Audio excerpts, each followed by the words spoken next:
Kemudian mesti ibu-ibu ketika punya putra, punya putri, ditanya, Bu, saya sekarang kok ada darah ya yang keluar dari celana ya Bu? Pernah belum tanya seperti itu? Itu apa kira-kira namanya gitu? Kalau menurut kaidah kesehatan, itu adalah namanya puber, bahasanya menas. Kalau menurut peserta Eva, itu namanya apa? Balik. Dan begitu. Itu balik. Biasanya pubertas merupakan suatu tahap perkembangan seorang anak menjadi dewasa secara seksual pada perempuan. Pubertas terjadi pada rentang antara 10 sampai 14 tahun. Ini kalau sekarang. Kadang-kadang 8 tahun itu sudah pubertas. Ini tantangan buat kita. Masa pubertas pada wanita ditandai dengan pertumbuhan fisik yang cepat, menas, perubahan psikologis, dan timbulnya ciri-ciri paramuskuler. Apa itu perubahan psikologisnya yang terjadi, Bu? Sudah mulai suka dengan lawan jenis. Sekarang umur 8 tahun sudah mulai suka, Bu, dengan lawan jenis. Bagaimana itu? Itu terjadi. Kalau anak 8 tahun sudah suka dengan lawan jenis, kalau menurut agama diapakan, Bu? Dinikahkan ya. Betul kan, kalau sudah suka dinikahkan. Karena akan terjadi hal-hal pemborannya lebih besar. Lalu bagaimana, Bu? Kalau misalnya anak 10 tahun dinikahkan, bagaimana kualitas kehidupan ke depan? Bagaimana anak 14 tahun itu ngomong bayi? Walaupun dulu non sewu Aisyah itu nikah berapa tahun? 9 tahun kan gitu. Tapi jangan disamakan begini. Nanti ada hadis begitu Aisyah saja menikah 9 tahun, tetapi kan nggak langsung hamil. Jadi betul ya, tidak langsung hamil. Itulah yang kadang-kadang tadi kita referensinya mungkin pengetahuannya kurang luas. Kalau anak 9 tahun itu menikah, bagaimana? Itu jadi masalah. Ini jadi istihad. Kira-kira bagaimana Ustaz dari kalau ada 8 tahun menikah? Kalau undang-undang negara kita melarang termasuk pernikahan di bawah anak dan secara dilarang. Tetapi kalau ada yang berprinsip seperti itu sudah sulit. Jadi tantangan kan itu? Itulah tantangan kita. Karena apa? Menikah juga dalam lingkungan apa? Hak. Kan begitu. Itulah pinter-pinter kita. Masuknya di sini. Bagaimana peran seorang ibu agar kita bisa mengarahkan agar apa? Putra putri kita dijaga betul. Ini jangan disikapikan. Jangan anggap ini adalah hal yang tabu. Tetapi anggaplah bahwa ini adalah suatu tantangan kita. Kita menjadi sebuah apa? Keluarga. Ketika kita sudah jadi ibu, inilah tantangan kita sebenarnya. Ketika kita jadi seorang ayah, inilah tantangan kita. Bagaimana kita besok mendidik anak-anak kita seperti orang tua kita mendidik kita. Itu ibu saya alhamdulillah tahu. Nah itu ibu saya Pak. Itu ibu saya. Jadi bagaimana kita besok akan seperti itu, kan begitu. Karena kita merasa, alhamdulillah kita baik ya dididik orang tua kita. Otomatis kita juga harus bisa bagaimana anak-anak kita akan dididik seperti kita. Kan seperti itu. Itu tantangannya. Kita harus banyak referensi ilmu. Kita harus banyak bertanya ke pakar yang betul. Kemudian ada beberapa kejadian sekarang anak 8 tahun, 10 tahun diperkosa oleh tetangga. Kenapa kok Bu bisa diperkosa tetangga, Bu? Karena memang anak-anak seperti itu belum tahu kira-kira tetangga kita itu motifnya apa, modusnya apa. Jadi hati-hati sekali. Di Wonosobo termasuk angka kejadian perkosaan yang tinggi, Bu.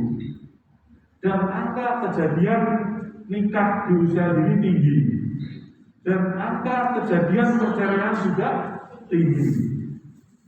Habis nikah cerai, bagaimana kira-kira Bu? Itu siapa yang kita bisa memperbaiki Bu? Kita semua. Kita harus saling memahami sebagai sebuah keluarga, sebagai seorang perannya ayah, perannya ibu, agar kita semua bisa mendidik anak-anak kita dengan baik.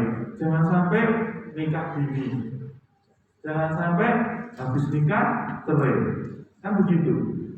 Menurut saya Bu, kadang-kadang ada yang berpikir saya juga menikah yang penting nikah karena dari sisi dia tidak terjerumus dalam hal maksiat. Tetapi yang perlu dipikirkan selain maksiat adalah faktor ekonomi. Kira-kira kalau sudah menikah ekonominya bagaimana? Masa mau kita topang terus Bu? Mau belajarnya kapan sih? Kira-kira seperti itu. Sehingga ketika panjenengan mau sewu besok ada yang melamar putra putrinya, pertimbangkan tadi. Kita pengen menghasilkan satu generasi yang prabadi sebagai khalifah di muka bumi. Jadi harus secara apa menilai itu komprehensif. Kalau mau menilai mantu dari ujung kaki sampai ujung rambut. Maaf, boleh kebalik ya. Boleh kaki dulu, boleh rambut dulu ya, nggak masalah. Harus dinilai betul-betul. Kemudian tadi masalah perkosaan pada anak di Kertep, kalau nggak salah itu Suren Gede apa ya? Ada 16 orang anak-anak yang diperkosa oleh penjual kerupuk. Itu diiming-imingi uang 20.000, dikasih uang 20.000. Bagaimana kalau kejadian itu menimpa kita? Namun bilang ini balik. Karena kalau sudah ada kejadian seperti itu, maju kena, mundur juga kena. Sudah tidak bisa apa-apa. Karena apa? Anak-anak sekarang umur 8 tahun, umur 10 tahun SD, tanda-tanda lain sekundernya sudah muncul. Apa itu? Payudaranya sudah besar, lekuk tubuhnya juga sudah besar. Oleh karena itu apa? Sewu perannya orang tua untuk memakaikan baju yang betul itu adalah sangat penting. Memilihkan baju jangan cuma yang sesuai dengan model. Tetapi kalau lekuk tubuhnya nempel bagaimana? Dan yang saya kadang-kadang agak prihatin, mungkin saya bisa dimarahi oleh Mami ataupun kalian ya. Panjenengan disekolahkan putra putrinya di sekolah Islam. Ada pelajaran renang tidak? Renangnya antara laki-laki perempuan dicampur tidak? Nah, ada yang campur, ada yang bisa. Berarti kan ada yang campur, ada yang bisa, betul kan? Renangnya sudah memakai baju yang tertutup, sudah. Tapi kalau terkena air, nempel nggak? Tetap nempel. Nun sewu sebagai ibu besok kalau betul itu sekolah protes. Kalau saya protes kenapa? Kalau renangnya masih dicampur, boleh itu sebagai olahraga, tetapi harus dibedakan. Dibedakan masih ada masalah nggak? Masih ada masalah.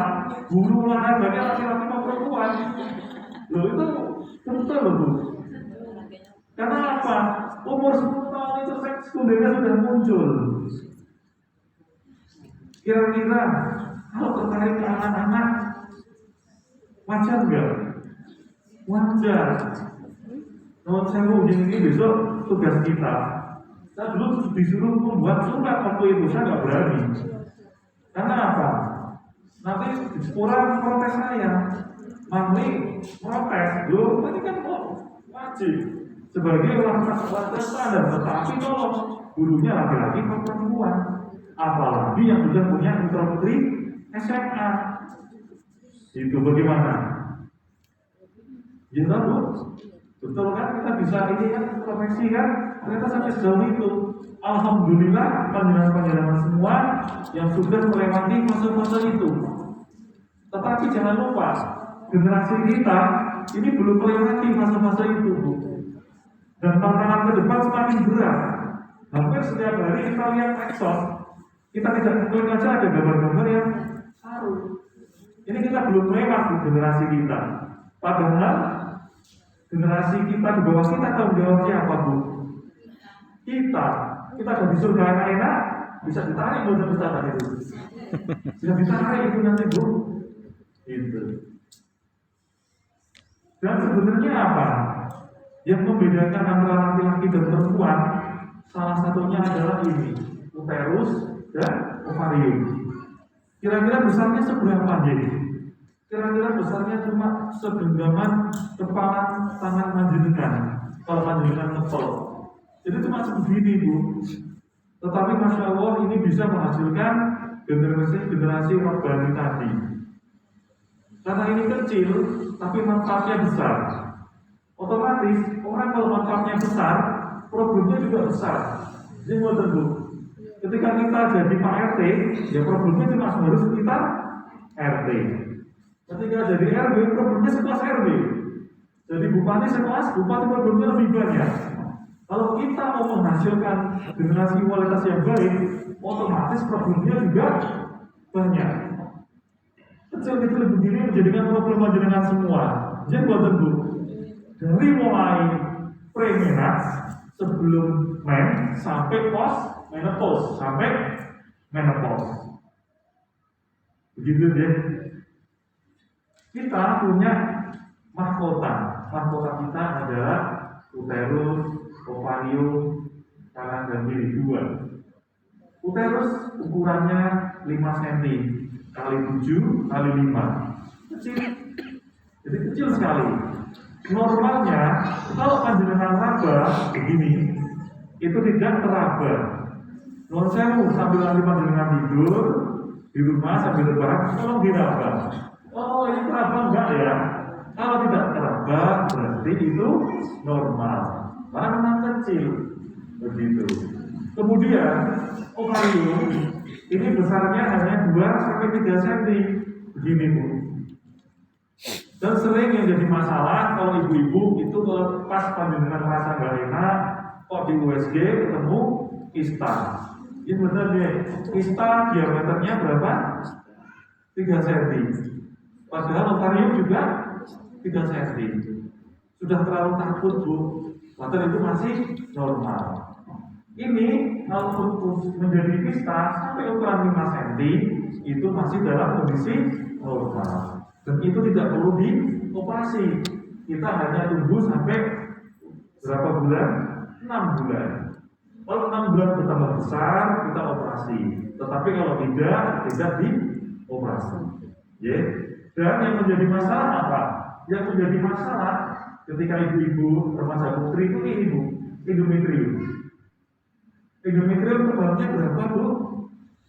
Tebalnya itu tidak lebih dari 35 mili ya, mili tidak sampai senti. Tapi kalau melebihi itu endometrium inilah yang akan jadi masalah. Dan ketika putri-putri panjenengan semua itu mens atau haid atau mengeluarkan darah, yang menurun adalah bagian ini Bu.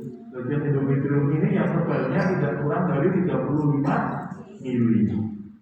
Oleh karena itu, karena hanya 35 mili, otomatis dalam sehari harusnya tidak sampai mandi pembalut berapa kali?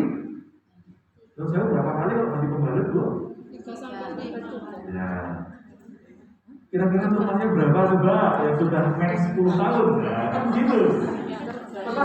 Pertanyaannya enggak ya? Tergantung banyaknya juga. Nah, kalau saya nanti ini kan 35 mili ya. Berarti dalam sehari berapa kali? 3 sampai 5 kali normalnya. Dan dalam satu kali pembalut ukuran sedang, ukuran normal, darahnya tidak sampai melebar. Gitu. Kalau anak-anak bagaimana? Anak-anak kadang-kadang karena siklus hormonnya ini belum teratur, kadang-kadang bulan ini men, apalagi yang baru-baru awal menstruasi ya. Kadang-kadang bulan ini men, bulan depan nggak men, bulan depan men, bulan depannya men lagi, berhenti lama 3 bulan nggak men, ibunya sudah khawatir. Mesti apa pemikirannya? Jangan-jangan apa Bu? Kalau nggak men apa-apa, jangan-jangan. Betul. Iya. Jadi kalau anak putri tidak men, harus kita sebagai orang tua was-was dulu. Hamil enggak? Itu betul. Sebab itu sudah naluri kita itu. Hamil enggak? Kalau panjenengan semua itu ragu, kok takut, ini hamil tidak, apa yang dikerjakan? Gampang Bu, nggak usah kemana-mana. Beli di apotek, tes kehamilan. Haram nggak Bu? Nggak haram itu kok, boleh. Sama tabu nggak Bu? Iya, tabu ada-ada Bu, putarnya kan udah dites kan begitu. Tapi memang itulah kadang-kadang hal-hal seperti itu yang dianggap masyarakat itu tabu. Tapi tidak apa-apa, nggak apa-apa dites dulu. Oh ternyata kok negatif. Atau tadi sambil dipegang, oh dok, perutnya bagaimana ya? Besar enggak ya? Normalnya terabang betul? Tidak terabang normalnya. Jadi kalau panjenengan adiknya, saudaranya, putrinya kok tidak men, pertama kali pegang perutnya, oh tidak terabang, oh alhamdulillah mudah-mudahan tidak hamil. Habis itu apa? Tes. Oh ternyata kok hamil. Itu aja di masalah. Mudah-mudahan tadi alhamdulillah ya, jangan sampai hamil di luar nikah. Karena ada beberapa kejadian, tiba-tiba perutnya sakit, gejalanya mah, di USG ternyata hamil. Tetapi tadi kalau enggak men, paling aman adalah dites tipis saja dulu. Kalau itu negatif, insya Allah enggak hamil. Lalu kenapa? Nah kan gitu. Kalau kenapa berarti apa? Hormonnya belum stabil. Biasanya zaman sekarang putra putri panjenengan itu lebih suka dahar yang sabun rasanya begitu. Untuk dahar bayam, bodong putih kan gitu ya. Sudah nggak mau Bu, kangkung, mau beli kangkung. Harusnya salad kan begitu zaman sekarang ya. Tapi salad di Wonosobo ya jarang. Cari yang ada aja pecel kan begitu. Kan sama, inilah yang membuat hormon tidak stabil. Karena apa? Kurang antioksidan. Antioksidan yang paling gampang untuk panjenengan ibu-ibu apa? Biar kelihatan putih, biar kulitnya mulus apa? Fitoestrogen. You know fitoestrogen ya? Fitoestrogen itu paling banyak di mana? Kedelai. Susu kedelai, itu aja. Dari susu kedelai. Kalau angel-angel apa Bu? Tempe. Nah, itu saja angel tempe. Minimal kalau putra putrinya itu susah untuk dahar sayur, minimal untuk susu kedelai atau diberikan tempe. Atau dikasih nomor Bu, pecel. Kan juga nggak usah berusaha. Inilah yang membuat organ reproduksi ini dari uterus dan embrion menjadi sehat. Tadi, ya. Menstruasi itu apa? Menstruasi adalah perdarahan periode dari rahim yang dimulai sekitar 14 hari setelah ovulasi secara berkala akibat terlepasnya lapisan endometrium uterus. Kondisi ini terjadi karena tidak adanya pembuahan sel telur oleh sperma. Jadi, ketika endometrium ini menebar 35 mili, kalau bagi yang sudah menikah, ketika ini menebar hari 14 sebelum mennya akan datang, itu namanya ovulasi. Ovulasi cukup butuh sel telur berapa? 1. Sperma berjuta-juta ini, berjuta-juta yang berhasil menembus berapa Bu? 1. Paling banyak 2. Kan gitu. Kalau 2 jadi kembar. Kalau 1 jadi 1. Menempel di sini, kan begitu. Menempel di sini. Karena menempel di sini, ini jadi hamil. Namanya nidasi. Tetapi kalau tidak ada sperma, karena belum menikah, jadi melurus, namanya menstruasi. Kadang-kadang orang mens seharusnya paling 3 sampai 5 pembalut. Tetapi karena mungkin 2 bulan sudah tidak men, 3 bulan tidak men karena gangguan hormon, lalu men, berarti otomatis endometrium ini akan semakin tebal. Kan begitu. Karena semakin tebal berarti otomatis akan semakin darah banyak yang keluar. Pernah seperti itu, Bu? Pernah. Takut dia masuk dia Bu. Kira-kira mesti dalam pikiran kita ada apa, Bu? Kista. Kan begitu. Padahal yang membuat darahnya banyak kista atau bukan? Bukan. Gitu? Kista di ovarium. Gitu, Bu. Yang membuat darahnya adalah endometrium ini atau yang namanya uterus. Jadi kalau orang banyak karena ada gangguan di uterusnya, bukan di ovariumnya. Ya, nah di ovariumnya kalau darahnya banyak, ya. Jadi di uterusnya. Kenapa? Bisa karena 3 bulan tidak mens sehingga menebal. Ketika mens jadi banyak. Atau mungkin uterusnya menebal. Kalau menebal, otomatis juga endometriumnya menebal. Karena menebal, otomatis darahnya tambah banyak. Pada orang dengan apa, Bu, itu, Bu?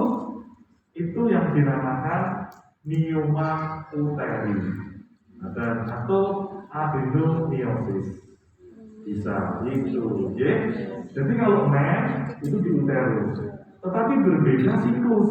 Kalau siklus bisa dipengaruhi oleh ovarium karena ada hormon untuk membuat menstruasi yang dipengaruhi oleh ovariumnya.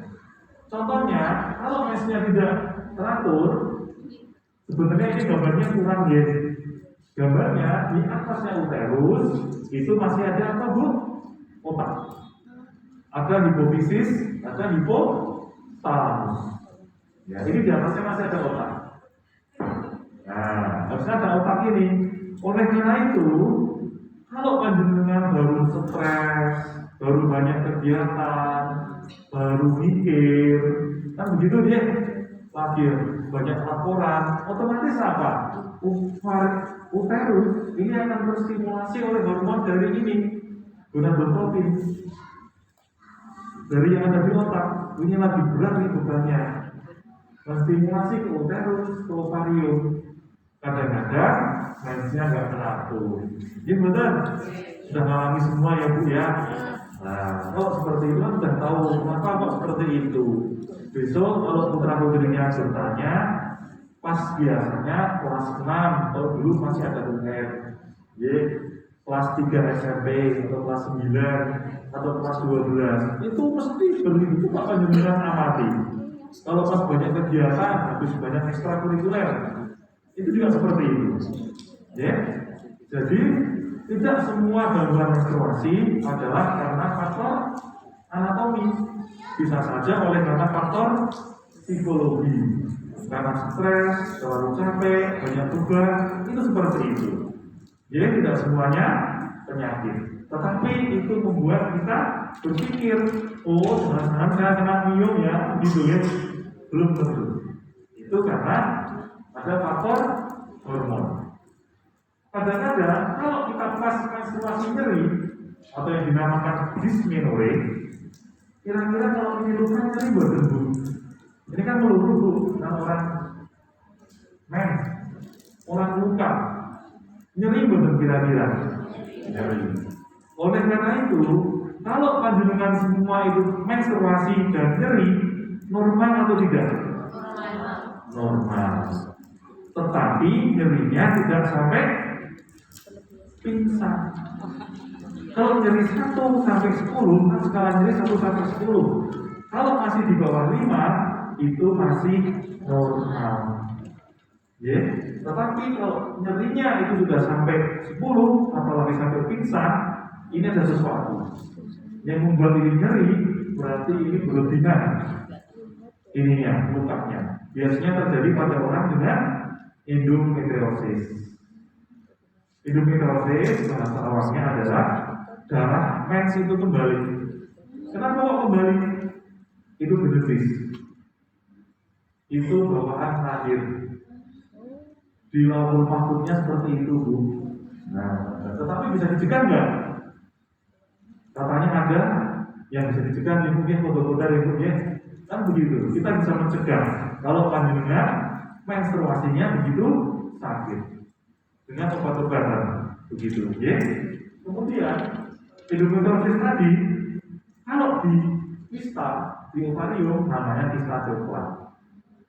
Biasanya kalau orang yang menikah kemudian lama tidak punya putra, itu dinamakan infertil. Jadi kalau panjenengan semua punya putra putri, punya mantu 1 tahun belum hamil, tidak masalah Bu.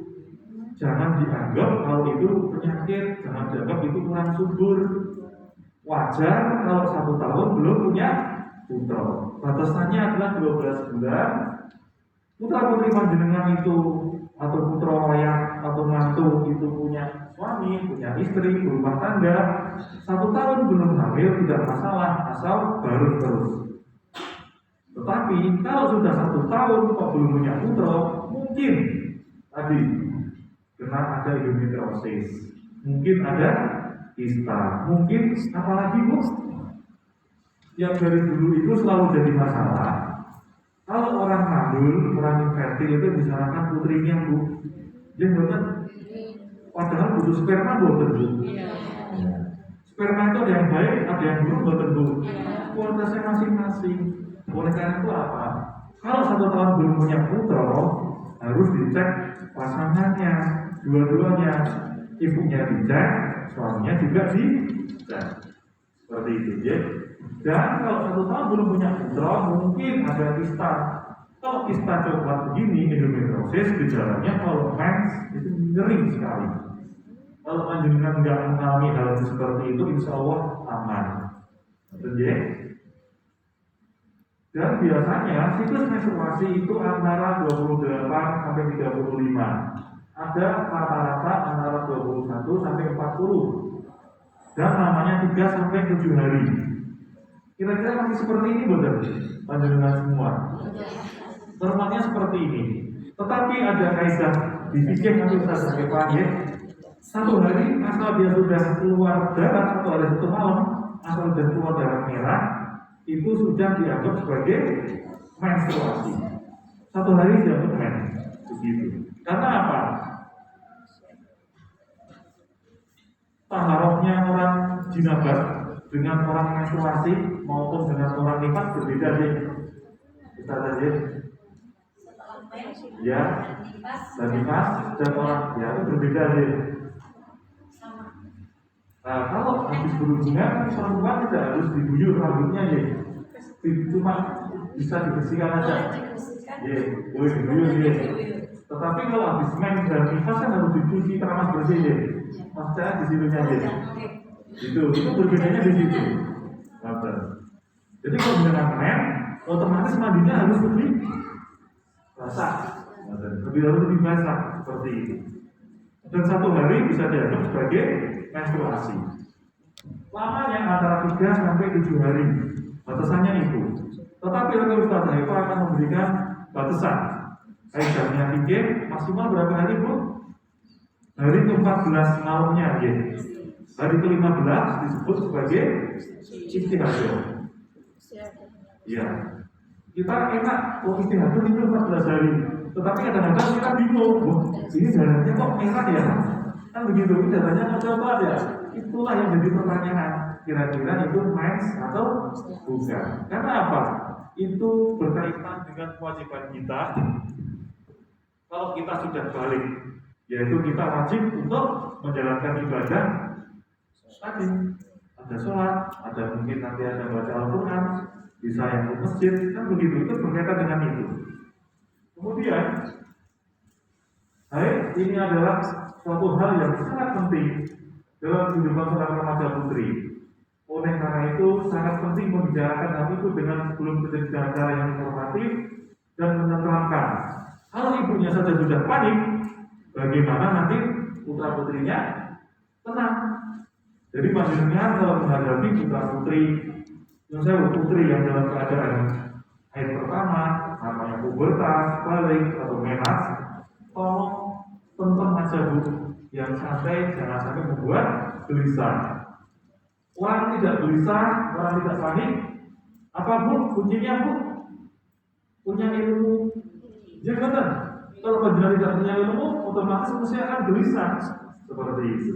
Dan ilmunya ilmu yang betul. Kemudian para gadis remaja perlu mengenali tubuhnya, apa yang akan terjadi sehingga ia tidak terkejut atau ketakutan pada saat haid pertama tiba. Dan yang lebih penting perlu ditanamkan bahwa dengan datangnya haid, Allah telah mewajibkan untuk melaksanakan segala perintahnya dan menjauhi segala larangannya. Mungkin kalau dia belum haid, kepada putri, sholat itu karena tadi diajak, kan begitu, latihan, kan begitu. Tapi kalau sudah mengenal, sudah haid, menjadi sebuah kewajiban. Haid adalah merupakan barometer kesehatan dari seorang perempuan. Aspek kesehatan pada wanita adalah keadaan sehat baik secara fisik, mental, spiritual maupun sosial. Ada anak yang mungkin, posturnya itu putri, kemudian dari kecil selalu bermain dengan